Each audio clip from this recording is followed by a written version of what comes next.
Does the does the Clear Lake Monastery require swearing an oath of celibacy, or is that not part of their oaths?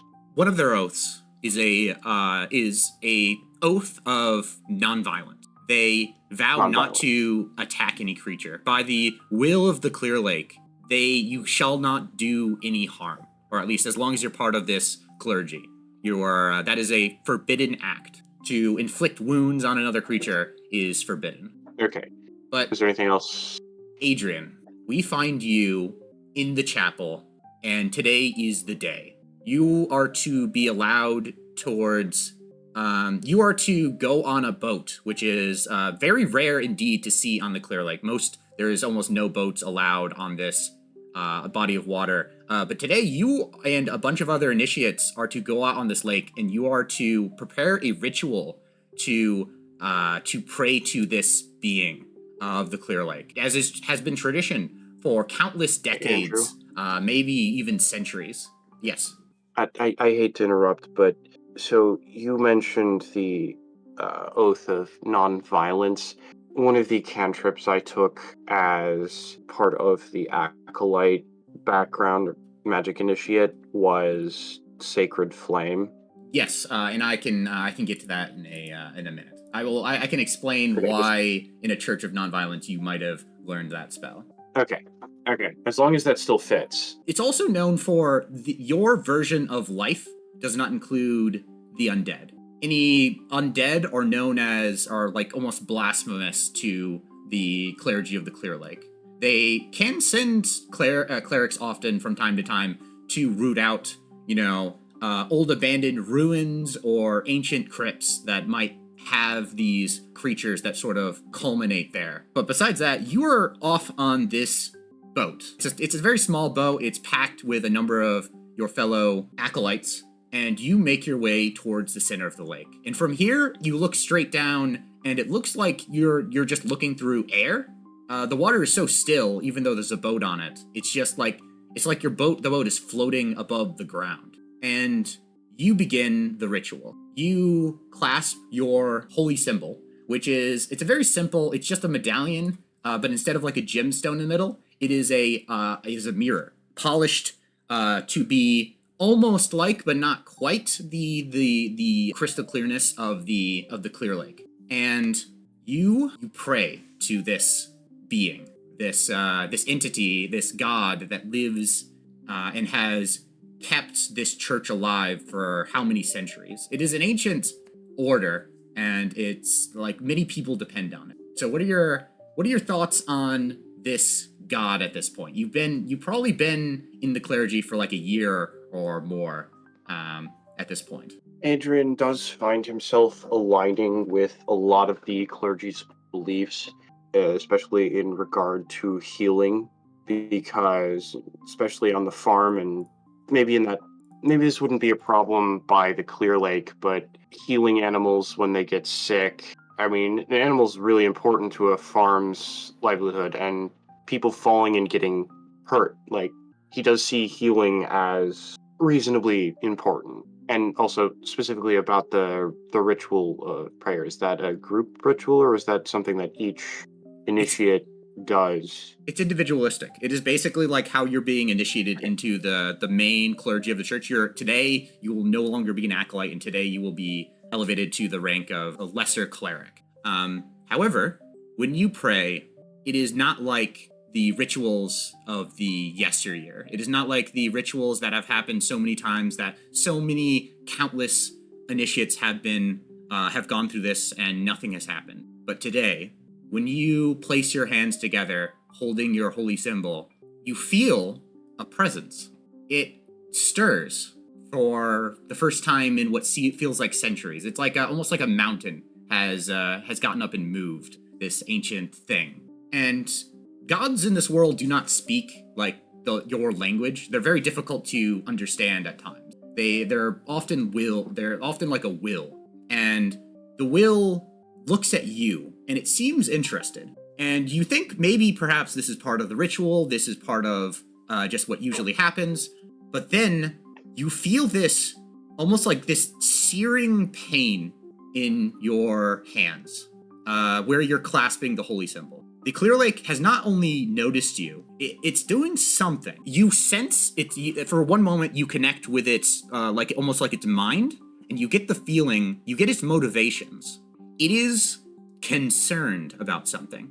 It has noticed something and is interested about something about you. And all of this sort of motivation is culminating to something that you were not expecting, which is you open your eyes for a moment after you hear a gasp from one of the other acolytes, and the whole lake is stirring. There are ripples moving across the water, the first time in centuries.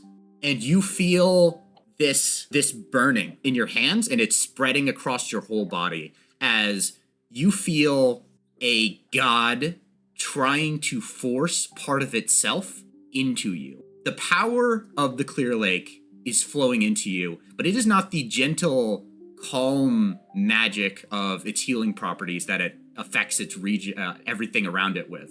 It is of needed violence that it packs into you.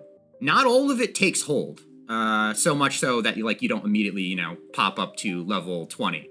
But it is like it has basically planted a seed there, and you feel its desire. It knows what you are going to become, and its concern, its will to prevent what will happen is almost like taking hold as of this moment. And you open your eyes once again, and you are no longer on the ship. You have fainted at some point. The pain has taken hold of you, and you are on the shoreline, and you sort of have to shake your head, and everybody is grouped around you because they're all staring at you, and they're staring at the water. As when you look up across this crystal clear lake, it is no longer crystal clear. There is almost like somebody has poured blood into the lake. There is a line of red streaking, almost separating the lake in two, and it is pointing straight at you. There is a moment where you are like stunned, and then pushing his way through the crowd, the head cleric sort of grabs you by the shoulders and says, "What is this? What have you done? What has happened to the Clear Lake?" I don't know. I did the ritual as you taught us. How am I supposed to address him? As Sir? Head father would work. Head cleric would also work as more of a formal title. I performed the ritual exactly as you taught us, Father. The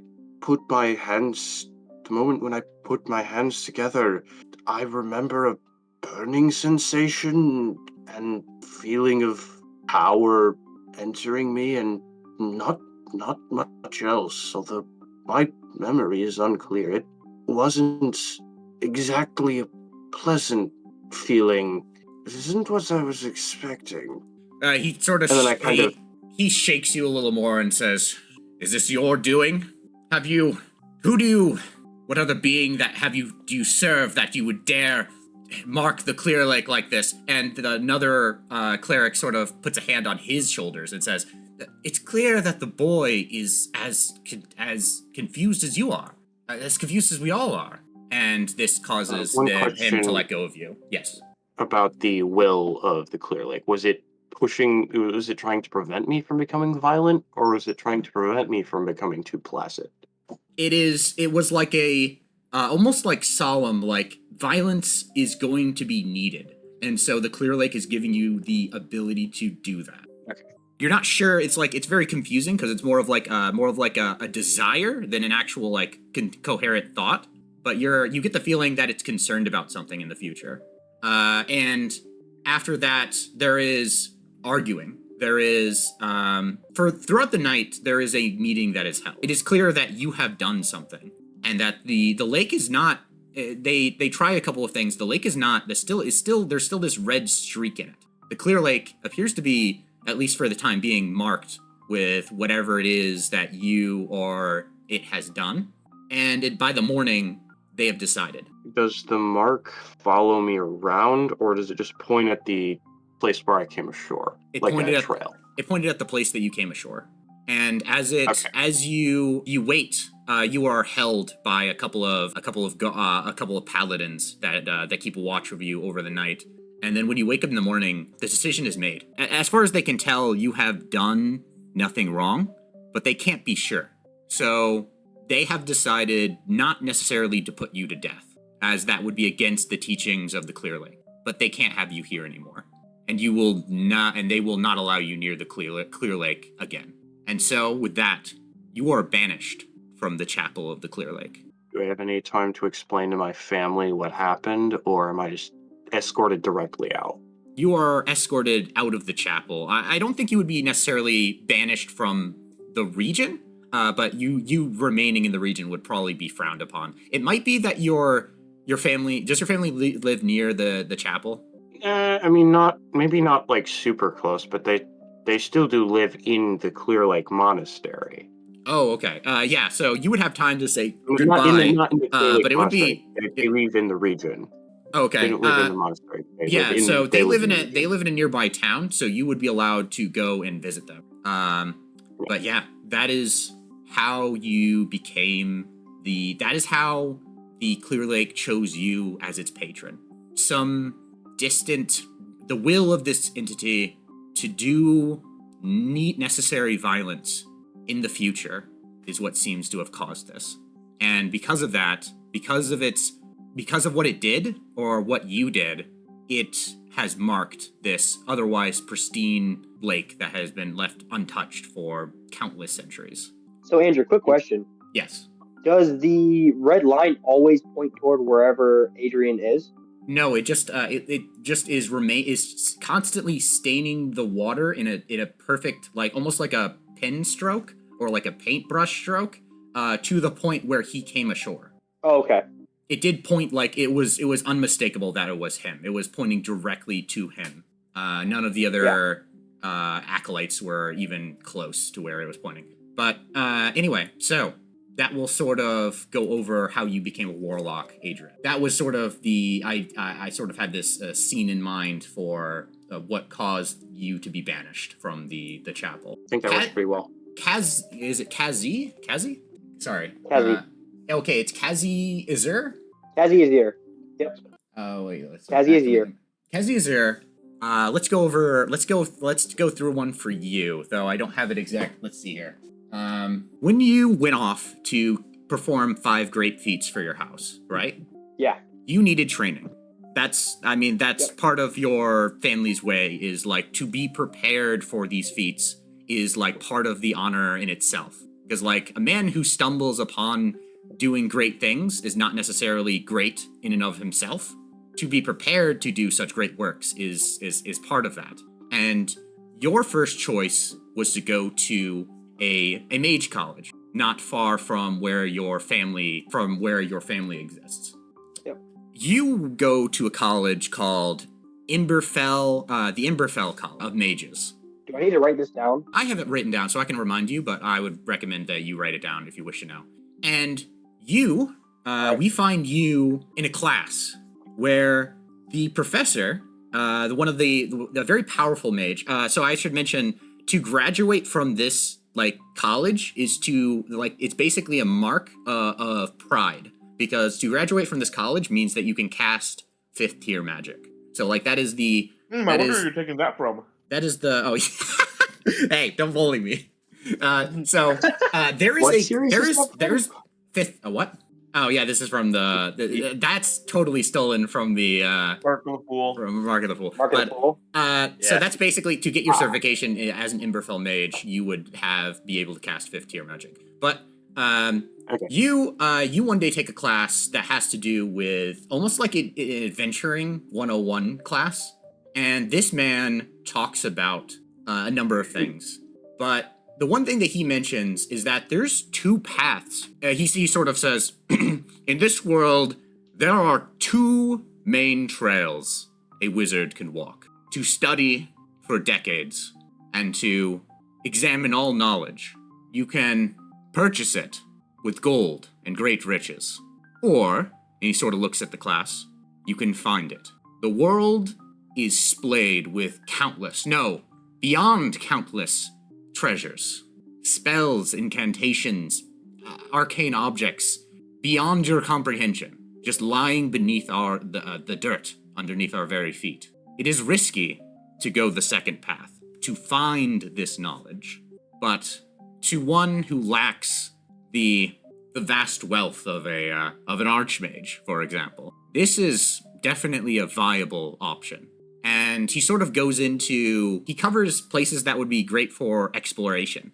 There are countless ruined cities, mage towers that have been abandoned that maybe don't have, they don't exactly have, legendary artifacts in them that they probably have been picked clean at this point. But they still have, something that an archmage might throw away would be precious for a wizarding student. Like things like, no archmage is going to bother carrying a +1 wand, but that would be very useful to anybody within this university. Okay, so he sort of covers all of this. He goes over this class, and what do you think? Does this awaken something in you, Kaszi?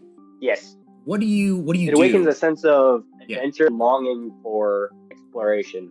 What do you do after this class? Like, you could meet with the professor and sort of talk about this. You could, decide to go off on your own right then and there, or you could take some time and sort of plan this out. It's definitely a risk. He makes that very certain that, exploring ancient ruins is incredibly deadly, but also incredibly rewarding. Kaszi would have, he's a very much of a bookish scholar, but he's also is highly plan-oriented. So he would have planned out at least some locations to look before going off. And he would have talked to the professor.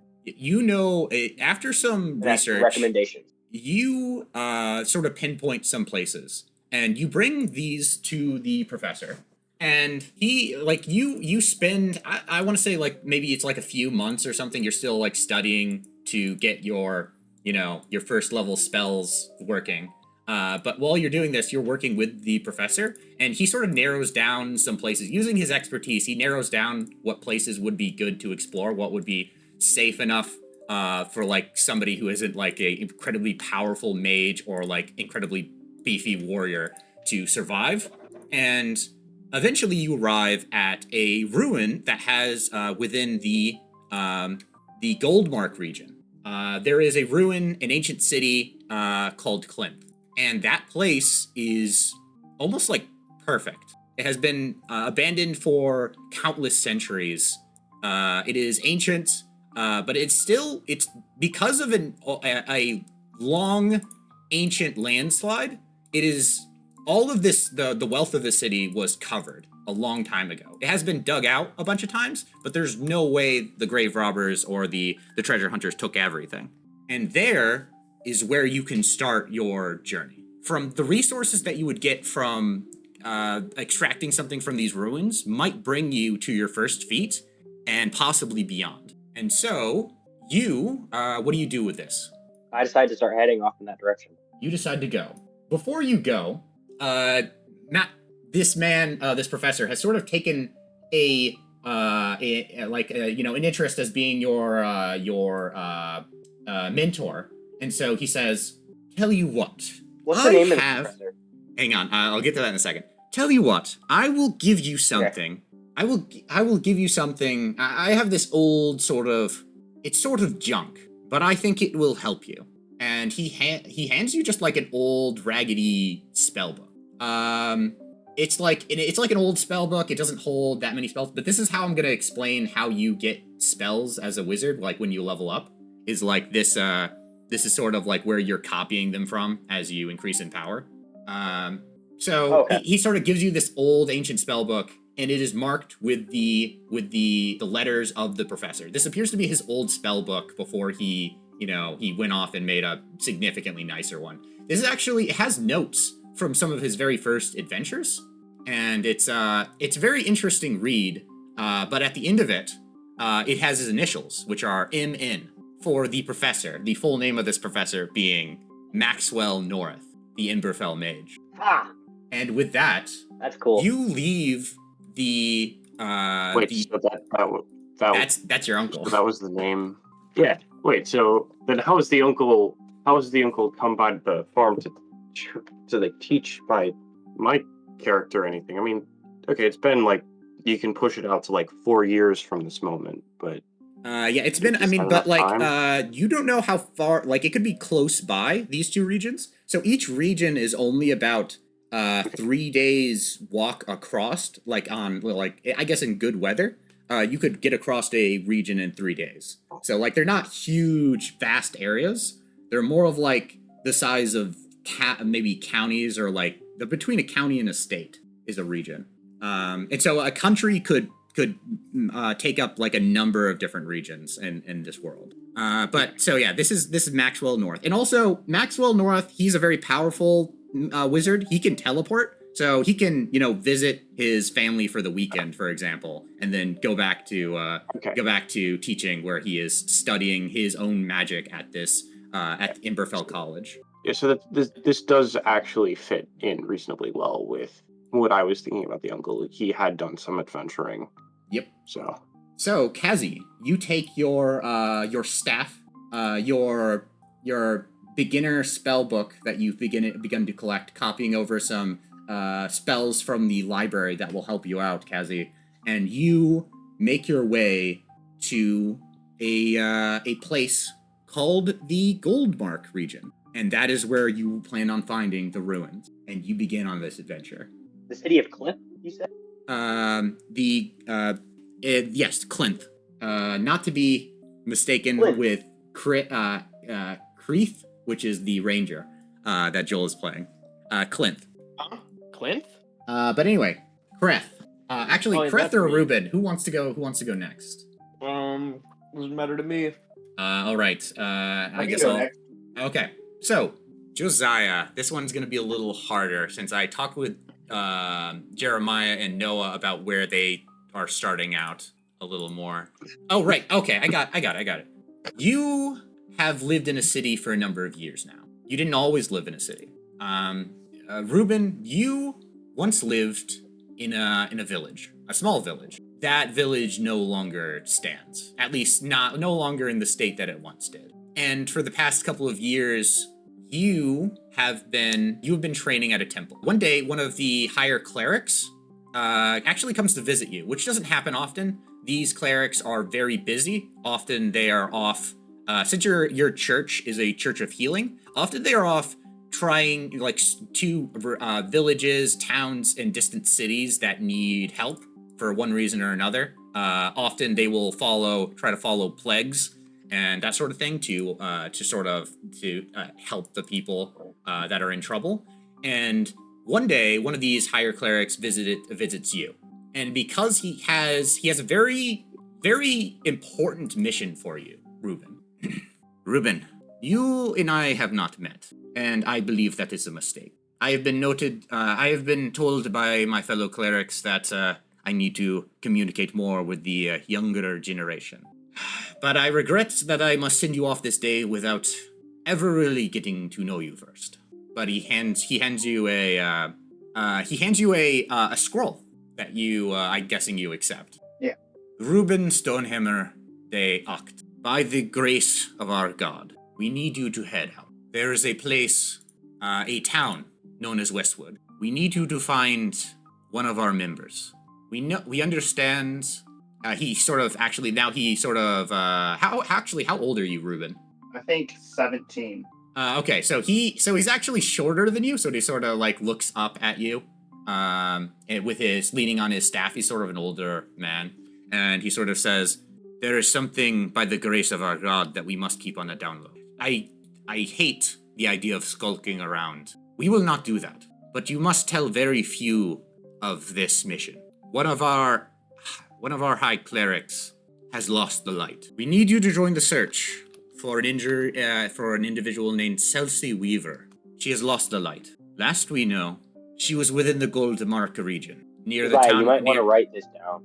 Near the town. I can always remind you, but yeah, I would recommend taking notes if you wish, because it helps everybody out really. And he's this woman. She has been a part of our church for 2 decades now. We don't know why she has gone amiss, but we've received one of her letters." And he sort of pulls it out. This is another scroll. And he sort of reads it out loud. He doesn't read it out loud, but he looks concerned as he reads it. And he says, "That scroll, Ruben, that I gave you. Open it, by the grace of our God. Do you open it? Yeah. It is something you haven't seen in a long time. Maybe you've never seen this. You've heard stories about it. You've seen this from like the government of the city, you know, because of like wanted criminals or something. But there is an order by the high bishop of your church of your city, and it is an order to find Celsi Weaver and return her, dead or alive. Ruben, can I trust you to do this? We do not want to worry our fellow brothers and sisters. So I will ask you to keep silent about it. She has not only fallen from the light, but she has committed some deeds that will not be named. Can I trust you to go to Westwood and find her? Yes. And by his grace, go. Leave by tomorrow morning. Take the road south. Should only take maybe a week or two to get there. By your faith, Ruben, return to us. And with that, he turns away, and he looks like he's gonna say something else for a moment.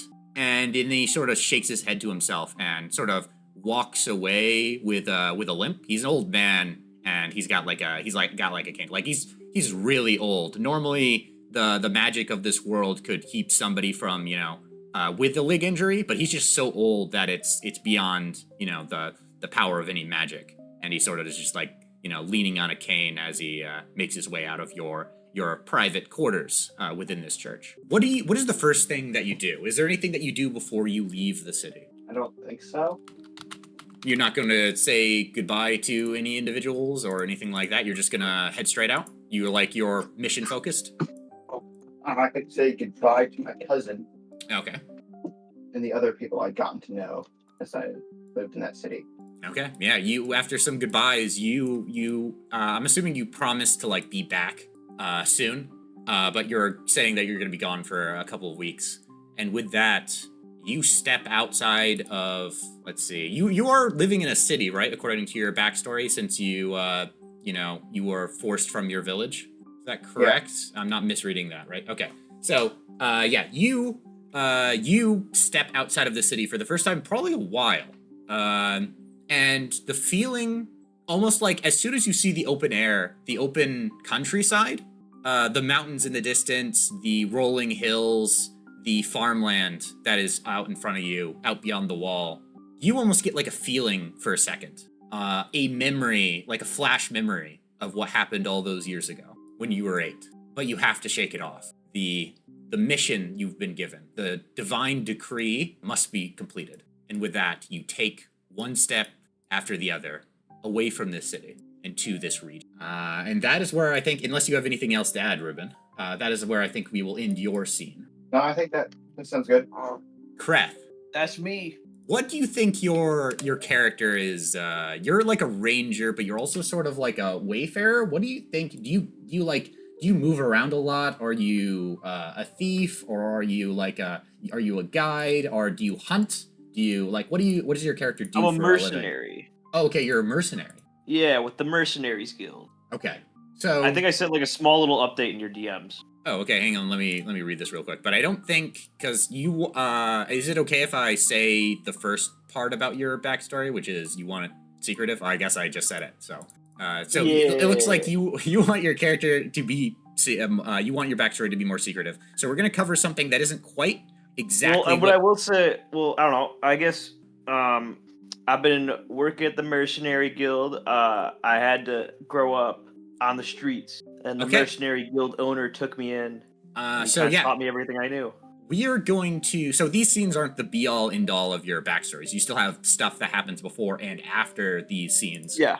But I'll say when you're older, maybe when you're like late teens, or how old is Kreth at this moment? 25. Okay, so when in your late teens, maybe like mid or early 20s, you took a job, and you with a group of people went out and you went to fight. Something has been stealing the crops of these villagers, and for once they're willing to actually shell out some good hard cash instead of the pathetic silvers that they normally offer for such jobs. So you go out. Be a Benjamin. Yeah, and they're actually handing out over gold.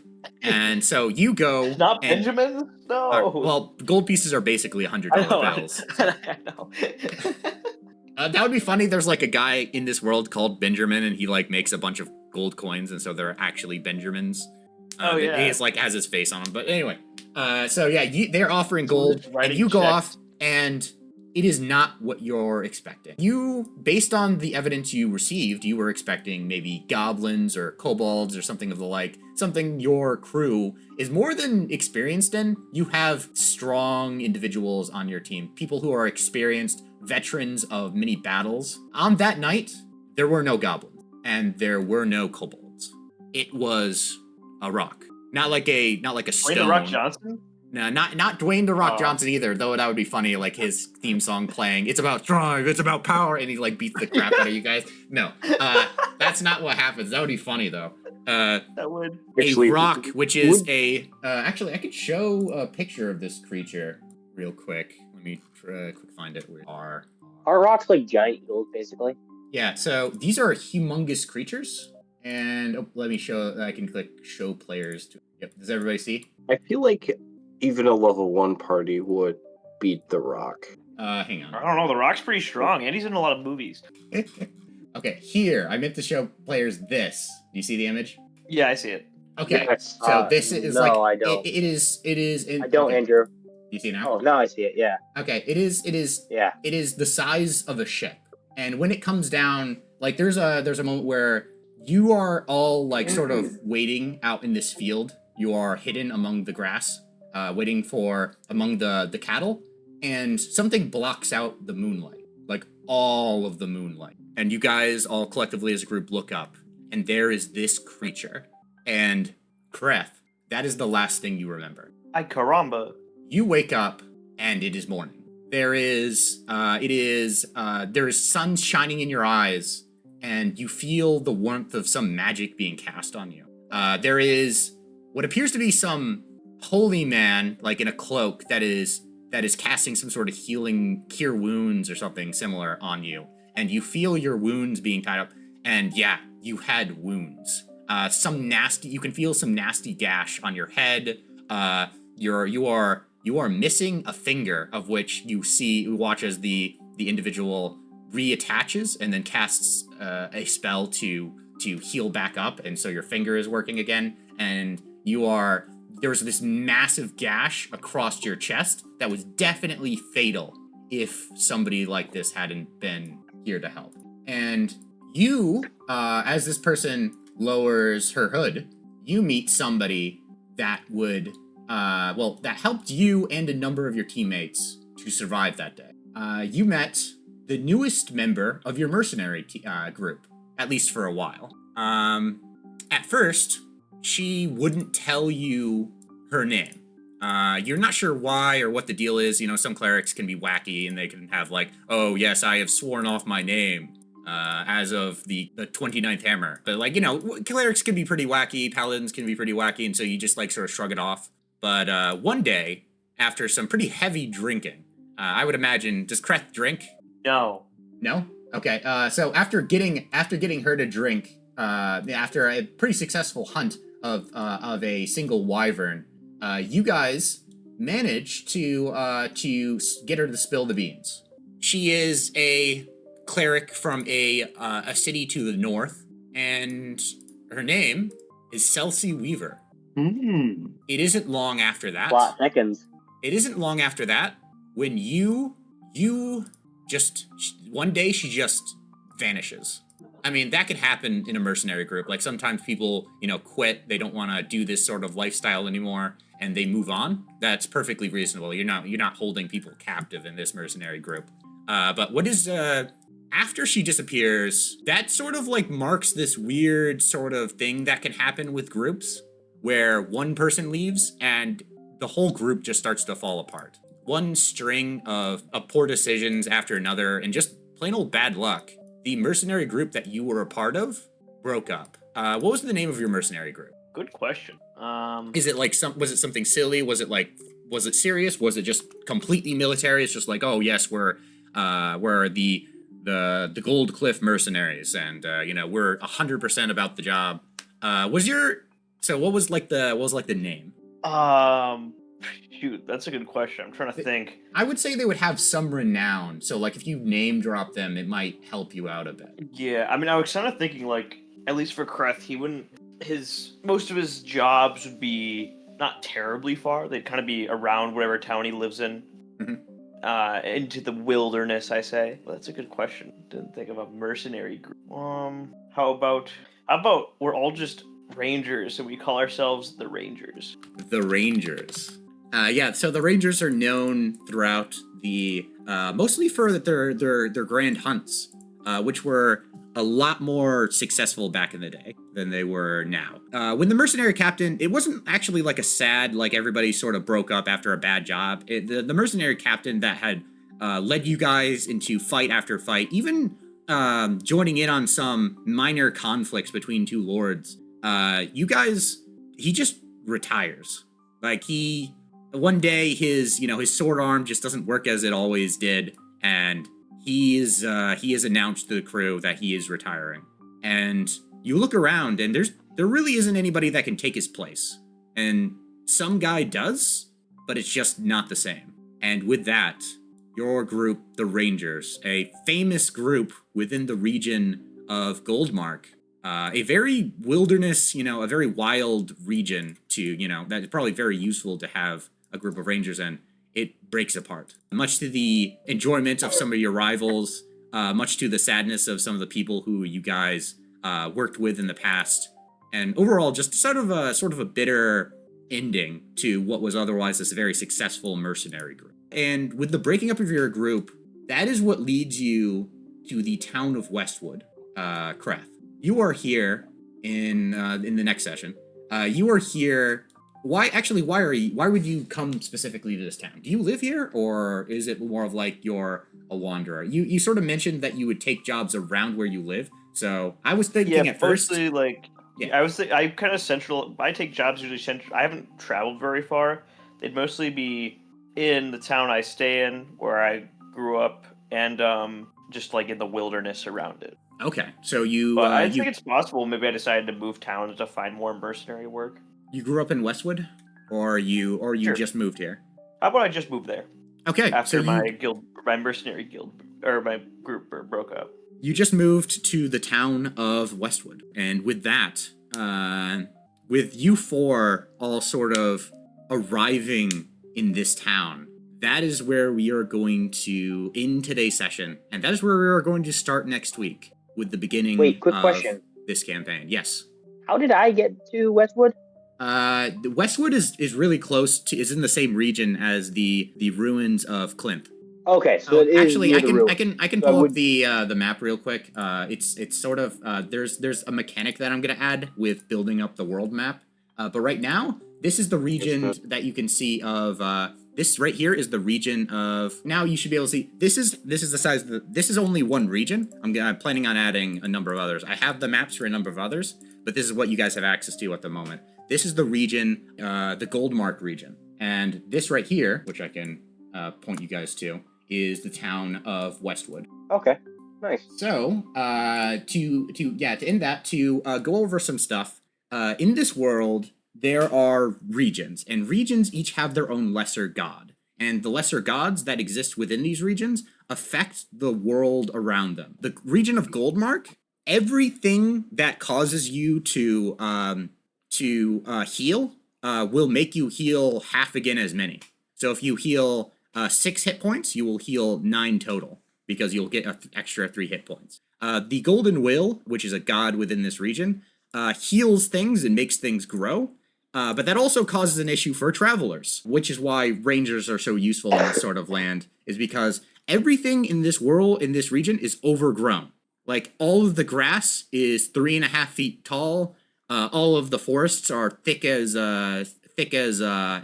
bushels, and it is a pain to travel in this region. But it's also pretty useful in other ways. The farming is very good, but it will otherwise, if you guys go off the road, in which case there aren't that many roads in this region, it will take twice as long to travel anyway. So that is sort of I plan on having 2 effects for sort of every region that you guys enter, if that makes sense. Yeah, that makes sense. That's cool. Yeah. So yeah, that is sort of my plan for shaking up travel and location. Is there will be, so it's like some places, for example, there might be a fiery area that's more of like a wasteland that like fire damage will be significant, or there's actually a region called the Everstorm region which has, it's just constant snowstorm. And so if you stay there too long without proper preparations, you will just sort of freeze to death. So there are Would I some be fine very in that because I have cold resistance? yes, you would be fine in that, but some other people might not Okay. be. So some regions can be a lot more dangerous than others. Some are more wild. This region right here is right in the middle. There's a village over on this side of the region, and then there's a town here. So some regions will have like a city and a bunch of towns, and some regions will be completely wilderness. And so when you guys travel outside of this region, then I can cover the mechanics of which exploring the world will take place. But for now, you guys have access to this.